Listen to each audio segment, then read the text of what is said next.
ከመስዋዕት ከሁሉ መታዘዝ ይበልጣል። ስትታዘዙ ጸሎታችሁ ይሰምራል። ስትታዘዙ እግዚአብሔር ይሰማችኋል። በአሁኑ ሰዓት ኃጢአታችን እጅግ በዝቷል። ኃጢአታችን እየቀጣን መሆኑን ታውቃላችሁ።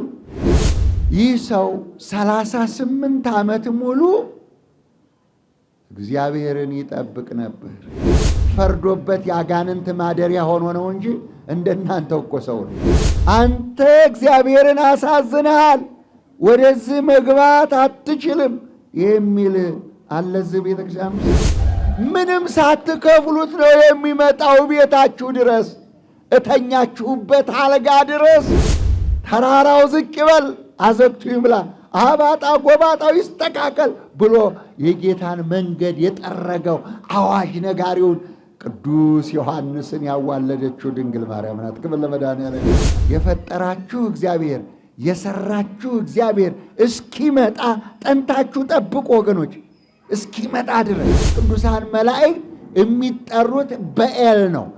ኤል ማለት ደግሞ ኃያል አምላክ ነው፣ እግዚአብሔር ነው። የማይሞት ስም በ40 ቀን በ80 ቀን ይቺ ቤተ ክርስቲያን ሰጥታችኋለች። እንኳን ደስ አላችሁ። ክብር ለመድኃኒዓለም። ለክርስትና ሕይወታችሁ ማህተማችሁና የክርስትና ስማችሁ መታወቂያችሁ ነው። እኔን ተሸክሞ ወደ ጸበሉ ቦታ የሚያገባኝ ሰው የለኝም። እዚህ ቤተ ክርስቲያን የሚያመጣቸው አተው ስንት ሰዎች ቤታቸው ተኝተዋል። 38 ዓመት የተሸከምህን አንተ በተራ ተሸከማት በአደባባይ ያለው። ክብር ለመድኃኒዓለም ይሁን። ውለታችሁን የረሳችሁ አደራ የበላችሁ ወዮላችሁ። ያዳነኝ ኢየሱስ ነው ብሎ ተናገረ። እሱ ከወዲያ ኃጢአት እንዳሰራ ብሎት ነበር። እጃችሁንም እግራችሁንም አንደበታችሁንም መሰብሰብ ያስፈልጋል።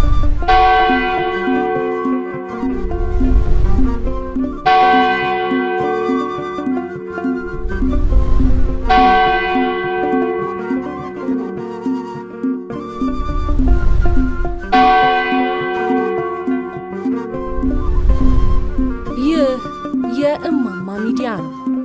ራዕያችን የተዋህዶ ሃይማኖታችንን ማስፋፋት፣ ቤተ ክርስቲያናችንንም መጠበቅ።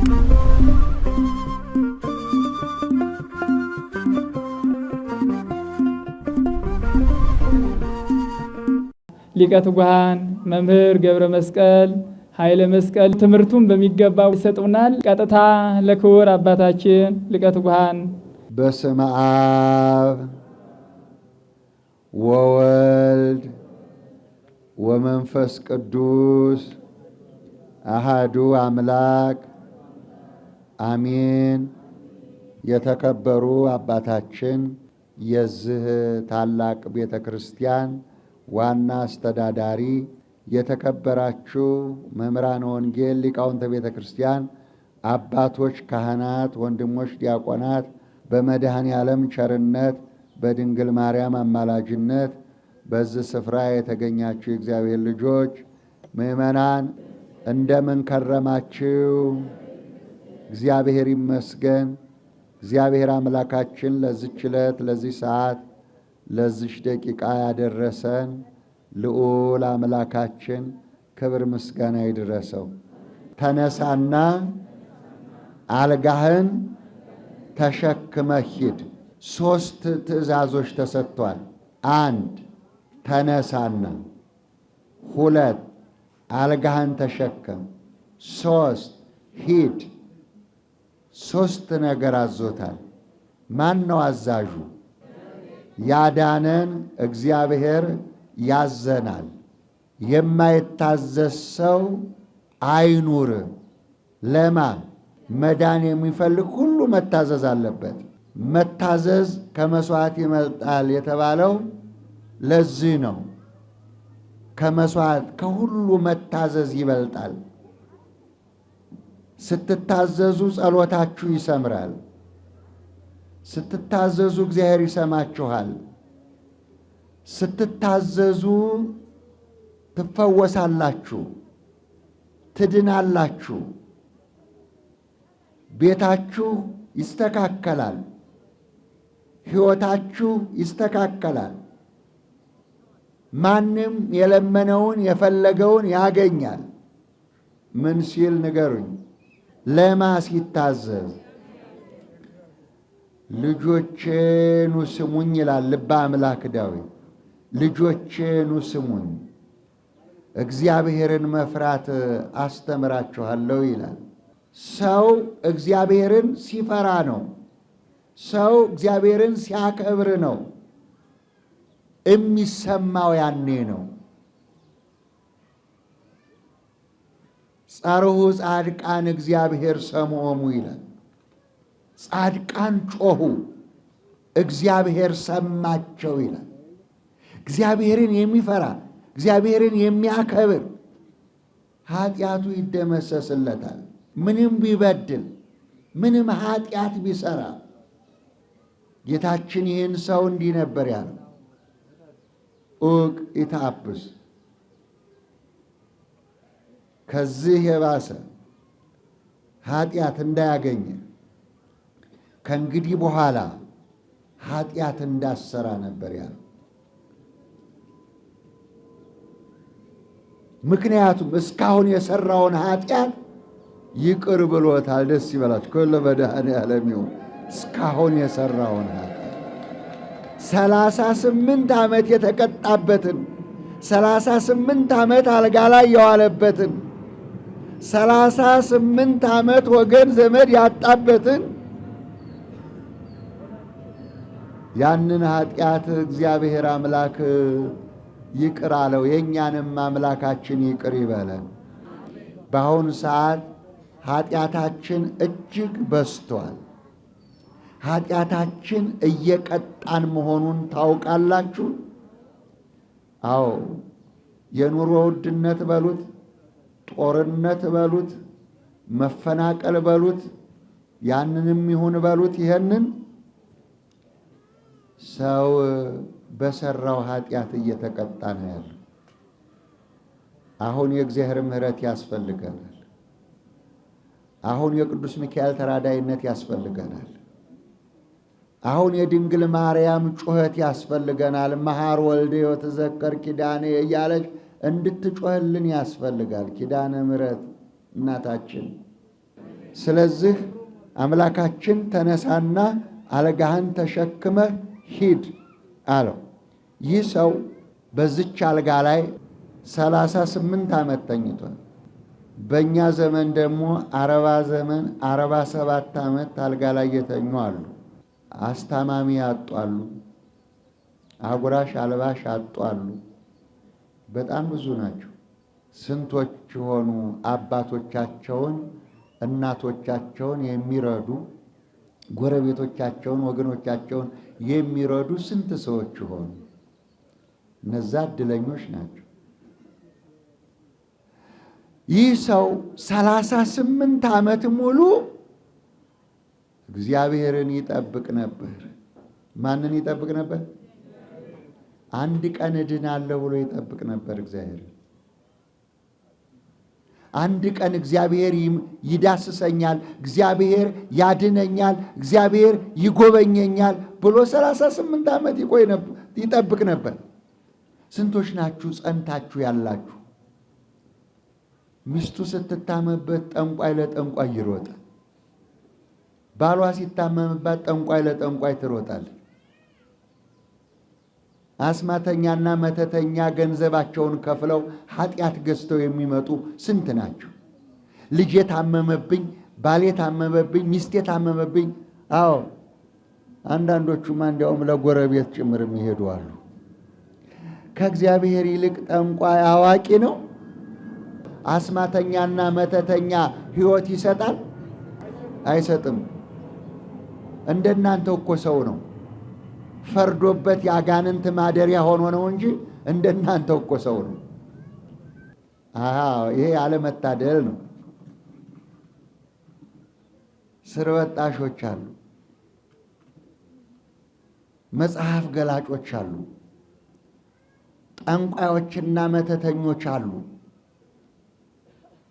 እነዚህ ደግሞ ያለ ገንዘብ አይሰሩም። እግዚአብሔር ግን በነፃ ይፈውሳል። ደስ ይበላችሁ። ክብር ለመድኃኔዓለም። ምንም ሳትከፍሉት ነው የሚፈውሰው። ምንም ሳትከፍሉት ነው የሚመጣው ቤታችሁ ድረስ፣ እተኛችሁበት አልጋ ድረስ። ምንም ሳትሰጡት፣ ምንም ሳትከፍሉት፣ ምንም ሳታወጡ ጓዳችሁ ድረስ መጥቶ ጓዳችሁን ይሞላል። ክብር ለእሱ ይሁን። አያችሁ፣ ይህ ሰው የነበረችው ዘመድ አንድ ብቻ ናት። ይህ ሰው ባለውለታው አንዲት ነገር ብቻ ናት። የሚረዳው ስለሌለ ሁሉን ነገር ተሸክማ ሳትጸየፈው የኖረችው ማናት? ማናት? አልጋው ናት። እሷ ናት ዘመዱ፣ እሷ ናት ወገኑ። ወገኔ እስቲ ልብ በሉ። ምንም ኃጢአተኛ ብትሆኑ ይቺ ቤተ ክርስቲያን አላስገባም ትላለች? ትላለች ወይ? ንገሩ። አይ አንተ ኃጢአት ሰርተሃል፣ አንተ እግዚአብሔርን አሳዝነሃል፣ ወደዚህ መግባት አትችልም የሚል አለ እዚህ ቤተ ክርስቲያን ውስጥ።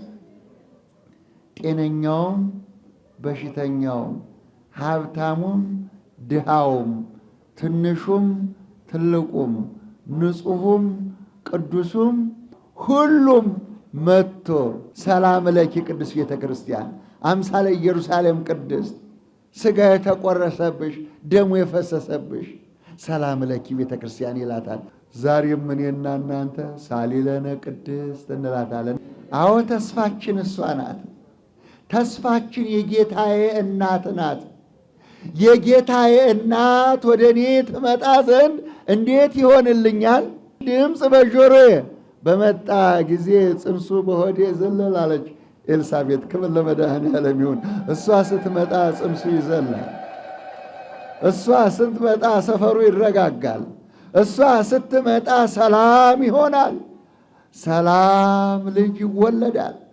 ተራራው ዝቅ ይበል፣ አዘቅቱ ይምላ፣ አባጣ ጎባጣው ይስተካከል ብሎ የጌታን መንገድ የጠረገው አዋጅ ነጋሪውን ቅዱስ ዮሐንስን ያዋለደችው ድንግል ማርያም ናት። ክብር ለመድኃኔዓለም ይሁን። ዛሬም ሁላችን በደማችን ውስጥ ድንግል ማርያም አለች። የለችም? ማርያም ማርያም ተብሎ ያልተወለደ ልጅ ይኖር ይሆን? ኩሉ ትውልድ ያሰበጽሁኒ፣ ከዛሬ ጀምሮ ትውልድ ሁሉ ብፅዕት ይሉኛል። ከዚህ ትውልድ ያልተቆጠረ ሰይጣን ብቻ ነው። ከሰማይ ወርዷል፣ ወደ ምድር ተጥሏል። ስለዚህ እሱ አልገባም፣ ከዚህ ኅብረት አልገባም፣ ከድህነቱ አልገባም፣ አልተቆጠረም። የድንግል ልጆች ግን በሙሉ ተቆጥረዋል። አሕዛብ የለም፣ ትንሽ የለም፣ ትልቅ የለም፣ ሁሉም ተቆጥሯል። እናቶች፣ አባቶች፣ እህቶች፣ ወንድሞች ተስፋ ትልቅ ነው። ይህ ሰው አዎ በተስፋ ኖረ። ጠንቋይ አያውቅም። አስማተኛና መተተኛ ስር በጣሽ አያውቅም። ማንን ብቻ ነበር የሚጠብቀው? ንገሩኝ። አዎ የፈጠረኝ እግዚአብሔር አንድ ቀን ያድነኛል ብሎ ይጠብቅ ነበር።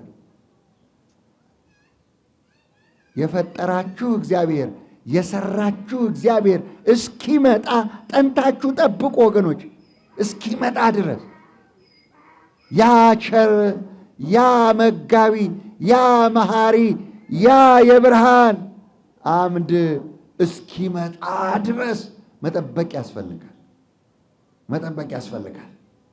ከዛስ ይህ ሰው በዛችው አልጋ ላይ በዛችው ባለውለታው አልጋ ላይ ተጣብቆ በሳምንት አንድ ቀን ነው የሚጠመቁበት፣ የሚድኑት፣ የሚፈወሱት በሳምንት አንድ ቀን ነበር። ስንት ቀን አልኳችሁ? ያ ቀን ቅዳሜት ይባላል። ቀዳሜ ሰንበት በሉ እስቲ። ቀዳሜ ሰንበት በሉ እስቲ። ያ ቀን ፈውስ ቀን ነው። ያ ቀን የድህነት ቀን ነው። ያ ቀን አዎ ቅዱሳን መላእክት እነ ቅዱስ ሚካኤል፣ እነ ቅዱስ ገብርኤል፣ እነ ቅዱስ ሩፋኤል የሚወርዱበት ቀን ነው። ደስ ይበላችሁ። ከሁሉ መድኃኔዓለም ይሁን። ያ ቀን አዎ ቤተ ሳይዳ ትባላለች ቦታዋ። አዎ ቤተ ሳይዳ ማለት 5 በር ያላት 5 እርከን ያላት መውረጃና መውጫ መጠመቂያ ልክ እንደዚህ በደረጃ ይወጡና ዛች ባህሯን ዙሪያዋን በ5ቱም በር ገብተው ይተኛሉ። በሽተኞቹ ይተኛሉ። በ5ቱም በር ገብተው ይተኛሉ። እንግዲህ እግዚአብሔር የረዳው ያ መልአክ ቅዱስ ሚካኤል፣ ቅዱስ ገብርኤል፣ ቅዱስ ሩፋኤል ብያቸዋለሁ። እነዚህ መላእክት ናቸው የሚላኩት። በየሳምንቱ ቅዳሜ ዕለት መጥተው ባህሩን ሲነኩት ሲያናውጡት፣ ውሃው ወዲያ ወዲህ ሲል ሄዶ የሚያጠምቃቸው ተፈናጥሮ የሚነካቸው በዛው ሰዓት ከበሽታቸው ይፈወሳሉ። ደስ ይበላችሁ። ክብር ለመድኃኔዓለም ይሁን። ሚካኤል፣ ገብርኤል፣ ሩፋኤል፣ ራጉኤል፣ ኡራኤል በቃ በአጠቃላይ እነዚህ ቅዱሳን መላእክት የሚጠሩት በኤል ነው። ኤል ማለት ደግሞ ኃያል አምላክ ነው፣ እግዚአብሔር ነው። ኃይላቸው እሱ ነው፣ ጥበባቸው እሱ ነው፣ አሸናፊነታቸው እሱ ነው። ኤል የሌለው መልአክ የለም። በኤል ነው የሾማቸው። ኤል የሚለው እግዚአብሔር ያለበት ህቡ ስም ስለሆነ ሰይጣን መቆም በፊታቸው አይችልም። በኤል ያልከበረው ደግሞ ወድቋል። የመጀመሪያው ከቅዱስ ሚካኤል በላይ የነበረው አለቃ የነበረው ሳጥናኤል ይባል ነበር። ሳጥናኤል ማለት የመላእክት ሁሉ አለቃ ነበር። ግን ስሙንም ግብሩንም ስልጣኑንም ሁሉንም አጥቶ ወደቀ። ኤል ከሱ ሄደች። ኤል ከሱ ሄደች። ኤል ተነሳው። ከዛ በኋላ 7 የወደቀ ስም ተሰጠ። 7ቱ የወደቁ ስሞች እነማን ናቸው ካላችሁ፣ ጠንቋይ፣ እባብ፣ ዘንዶ፣ አውሬ፣ ሰይጣን፣ ዲያብሎስ፣ አጋንን እነዚህ የሱ ስሞች ናቸው።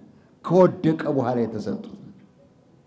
በሱ ፋንታ የኔና የናንተ ክብር ከፍ አለ። ደስ ይበላችሁ። ክብር ለመድኃኔዓለም ይሁን።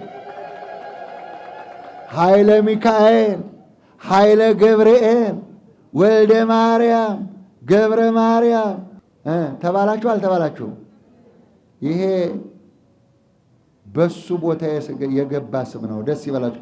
የማዕረግ ስም፣ የክብር ስም፣ የማይሞት ስም ነው።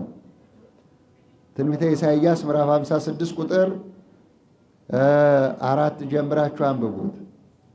የማይሞት ስም እሰጣቸዋለሁ ይላል። ሳጥናኤል ሲወጣ 10ኛ ነገድ የተተካው አዳም ነው፣ ሰው ነው። የዛሬ 100 ዓመት የሞቱ ሰዎች በዚህ ቤተ ክርስቲያን ውስጥ ክርስትና ስማቸው ይጠራል አይጠራም? አያችሁ፣ ስጋቸው ግን በስብሷል። አስከሬኑ ግን ሆነዋል፣ ወድቋል፣ እዛ ወደ አፈርነት ተመልሷል። የማይሞት ስም እሰጥሃለሁ። ሳጥናኤል በሚለው ቦታ የተተካ የክርስትና ስም ነው። አትሞትም ወገኔ፣ አትሞችም እህቴ። አዎ የማይሞት ስም በ40 ቀን በ80 ቀን ይቺ ቤተ ክርስቲያን ሰጥታችኋለች። እንኳን ደስ አላችሁ። ክብር ለመድኃኔዓለም ይሁን። አዎ ክርስትና ስማችሁና ማህተማችሁ መታወቂያችሁ ነው። እሺ፣ ለክርስትና ሕይወታችሁ ማህተማችሁና የክርስትና ስማችሁ መታወቂያችሁ ነው። 38 ዓመት ወደሚጠብቀው ሰው 38 ዓመት ወደ ተጣበቀው ሰው ወደ መጻጉዕ ጌታ መጣና ፈቃዱን ጠየቀው። ምን ላርግልሽ ትፈልጊያለሽ ይላል እግዚአብሔር። ምን ላርግልህ ይላል። ሳይጠይቅህ አይመጣም። ሳይጠይቅህ አይመጣም። ሳያስተምርህ አይመጣም። መልእክት ሳያስተላልፍልህ አይመጣም። ያስፈቅዳል። አዎ ጠጋ አለ። ብዙ በሽተኛ ነው ያሉ፣ ብዙ በሽተኛ ነው ያሉ። ቅዱስ ሚካኤል፣ ቅዱስ ገብርኤል በዛ በዕለተ ሰንበት ቀዳሜት መጥተው የሚያጠምቋቸው እየዳኑ የሚሄዱ ብዙ ናቸው። እሱ ግን ከአልጋው መውረድ አቃተው። ዛሬ ስንት ሰዎች በጎረቤታችሁ ተኝተዋል? ትጠይቋቸዋላችሁ። እግዚአብሔር ይማራችሁ ትሏቸዋላችሁ። እግዚአብሔር ያስነሳችሁ ትሏቸዋላችሁ። ትኩስ እንጀራ አምሯቸው እንደው ትኩስ እንጀራ አጥፋችሁ ሰጧቸው ይሆን? ውሃ ቀዳችሁ ሰጣችሁ ይሆን? ቤት በር የተዘጋባቸው ብዙ ሰዎች በጎረቤታችሁ በአካባቢያችሁ የሉ ይሆን? አስታማሚ ያጡ የሚያገላበጣቸው ያሉ በላያቸው ላይ የሚጸዳዱ ሰዎች የሉ? ዘመድ የላችሁም፣ ጎረቤት የላችሁም፣ ቤተሰብ የላችሁም። አስቡ። ስለዚህ ጌታ ጠጋለና ልትድን ትወዳለህ አለው። እሱ ደግሞ የተጨነቀበትን ተናገረ፣ የራሱን ተናገረ። መዳን እፈልጋለሁ አለ፣ ግን ሰው የለኝም አለ። እኔን ተሸክሞ ወደ ጸበሉ ቦታ የሚያገባኝ ሰው የለኝም። እዚህ ቤተ ክርስቲያን የሚያመጣቸው አተው ስንት ሰዎች ቤታቸው ተኝተዋል። አይነ ስውር ሊሆኑ ይችላሉ፣ ደካማ ሊሆኑ ይችላሉ፣ ካልጋ መነሳት አቅቷቸው ሊሆን ይችላል። እዚህ ጋ አምጥቶ ግን ጸበል የሚያስጠምቃቸው ያጡ ስንት ናቸው? ቤት ተዘግቶባቸው የሚኖሩ ስንት ናቸው? አንድ ቀን ግን እግዚአብሔር ይደርስላቸዋል። አያችሁ፣ አንድ ቀን ይመጣል፣ አትጠራጠሩ። እግዚአብሔር ትዕግስተኛ ነው። እግዚአብሔር ሁሉን ቻይ ነው። አንድ ቀን ግን ይመጣል። ሰው የለኝም አለ። ስለዚህ ጌታችን መድኃኒታችን ኢየሱስ ክርስቶስ ቅድም ያልኳችሁን 3 ትእዛዝ ሰጠው። ለመዳን ፈቃደኛ ሆነ አልሆነም? ንገሩኝ። ልድን እወዳለሁ በሉ እስቲ። ስለዚህ ፈቃደኛ ሆነ አልሆነም? መዳን እወዳለኋል፣ ግን ሰው የለኝም። ሰው ከሌለ ዘመድ የሌለ እኔ አለሁልህ አለ ጌታ ኢየሱስ ክርስቶስ። ክብር ለሱ ይሁን። እግዚአብሔር እኔ አለሁልህ፣ ተነሳና በሉ አልጋህን ተሸክመ ሂድ። በዛው ሰከንድ ብድግ አለ። ክብር ለመድኃኔዓለም ይሁን። ከ38 ዓመት በኋላ ብድግ አለና ቆመ። መጀመሪያ ተነስ ነው የተባለ፣ ተነሳ።